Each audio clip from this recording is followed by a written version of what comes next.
you ever thought that there was something the creators of Chuck E. Cheese were hiding from us all? Or have you ever found something to be off about the place? Even the creepy robotic mascots that danced on stage? Well, I didn't until I found out the truth about Chuck E. Cheese. It all began on the first time I had ever visited the place. I was around the age of 5 or 6, so I of course was pretty ecstatic to go. Seeing all those commercials of kids eating pizza and running around without a care in the world, and the arcade games and the play structure made me almost get down on my hands and knees to plead and beg my mom to take me. After finally getting her to break, she took me. I was the happiest kid in the whole world. My mom drove me over just a few hours before evening, so maybe around 4:30 or so. I almost knocked over the woman at the door who gave you the little stamp on your hand, running ahead of my mom and bursting through the doors like a maniac child. Eventually, I was stamped and literally screeching as I ran around to all the games and play sets. After a bit of time, I stumbled on over to a game.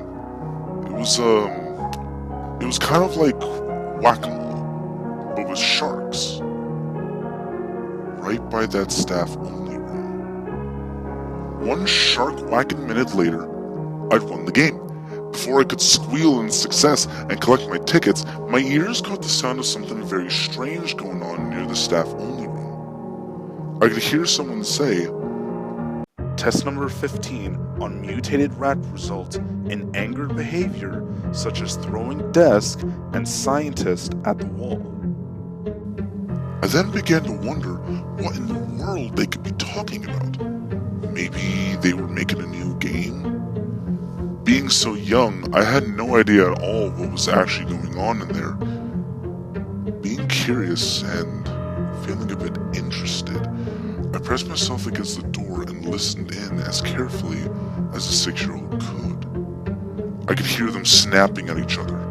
Things like, "What are we gonna do with the beast? And get it away from me!" A mumbled shout poured over whoever was in there, and replied with a louder, "We can't just kill that thing! It's a beast version of our mascot!" The talking stopped. I blinked for a second, and pressed myself closer on the door. I quickly realized that this was a very bad mistake. As the door opened from my weight against it, I slipped in, going from leaning on the door to falling face flat on the ground of the staff room.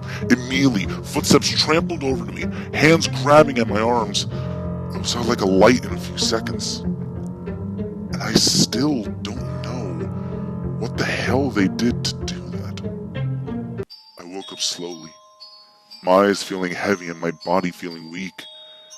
I looked around and noticed I was in some kind of interrogation room. A tall man with a serious expression, wearing the cleanest white lab coat I'd ever seen, began walking towards me out of the blue. Like he knew I'd be awake, like he knew I was awake. His voice was deep, and was scratchy from what I could tell when he began to speak. You know, don't you?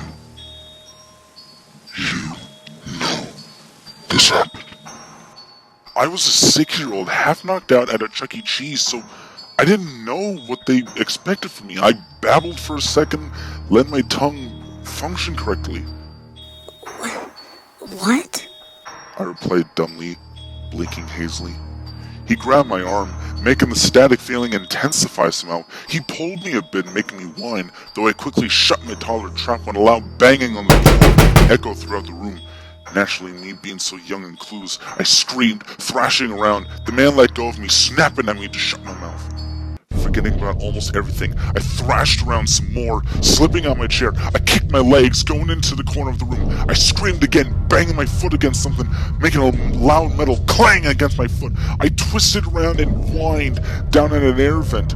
I kicked it again in a scare-hot anger. With another loud scream and clang, the metal front popped off, again letting out a shriek when I heard the man stomping towards me out of the noise of clawing metal and banging. I scooted inside, spitting at him. I was scared half to death. I mean, what was I doing here? Where was my mom? He swiped at me for a second, quickly pulled his hand back. There was another loud bang, and the man stepped back. Using my tiny little hands, I grabbed the air vent's door and pulled it back, pressing it on the door. Just in time, a piercing hiss was followed by a shout from the stranger, and the loudest bang in the room. I crawled back, scooting back into the vent. I had to leave. Even being so young, I knew I was in trouble. I hastily turned around with a bit of struggle, slowly crawling down the vent. A loud manly scream echoed through the vent, being followed by more. They were in unison with the sound of cracking, tearing, which I now know was flesh and bone from the stranger. I got out as fast as I could. A small light was around the corner after a few minutes, and I stomped on it. The opening of the vent easily popped open. They really weren't paying attention to how tightly they were screwed on, were they? My feet stumbled as I climbed out, but were soon trampling to where I saw my mom last, and she was still there with a worried expression on her face. I ran up to her, hugging her tight. My eyes were now glazed with wet, hot tears. I wanted to go home. I just wanted to go home. I want to go home, I whined and complained. My mother gave me a strange look, but put a finger on my cheek. You must be tired, sweetheart. She cooed, picking me up. I clenched my small fist, holding tightly onto her shirt.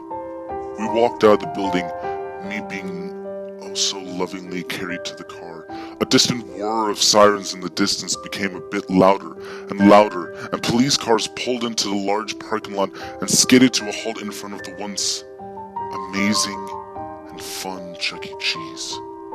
My mother almost ran to the car and quickly buckled me into my car seat. A couple hours later, home and safe that night, I walked out of my room to get some water before I went to bed. A habit of me trying to procrastinate so I didn't have to sleep.